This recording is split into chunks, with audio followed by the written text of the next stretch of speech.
Man labai patiko, iš tikrųjų, labai geri aktoriai, labai nuostabiai atliko savo vaidmenį ir labai linksmas, toksai lengvas, sakykime, gyvenimiškas situacija.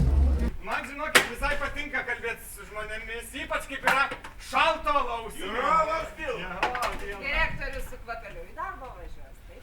Ana, kad tu man į trečią pamoką išvažiuosiu kol garuos. Išgaruos kol važiuosiu. Labai smagiai susižiūrėjo, tiesa, man gal truputėlį buvo kitaip, nes aš žinojau siužetą, bet buvo iš tikrųjų labai faina, nuotaikinga ir labai linksma, kaip ir turbūt dauguma domino teatro spektaklių. Aš negaliu gyventi ten, kur esu nuolat įžeidinėjamas. Ne, tai čia aš čia negyvensiu viskas. Ne, aš Gerai, aš čia galėsiu atsivesti draugę.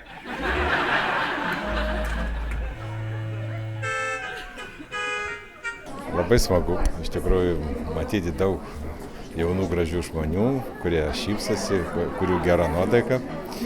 Reiškia, tikslas, taip sakant, pasiektas.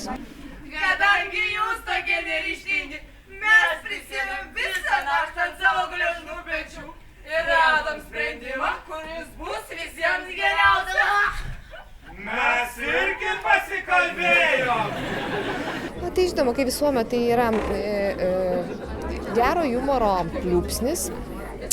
Šį kartą mane sužavėjo vyriškoji linija ir tikrai buvo pursluota, šmaikštu, gražus, labai tikslūs aktoriniai darbai. Aš buvau tavo karo draugė.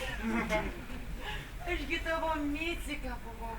Mane vesti norėjai ir nusiplovė kažkaip. Mane pasodino. O ir tave pasodino. Na, iš tikrųjų gyvenime pasitaiko tokių situacijų, nelauktų kartais ir kažkaip reikia iš jos išsivinioti. Tai čia gan gerai pabaiga, gerai viskas baigėsi.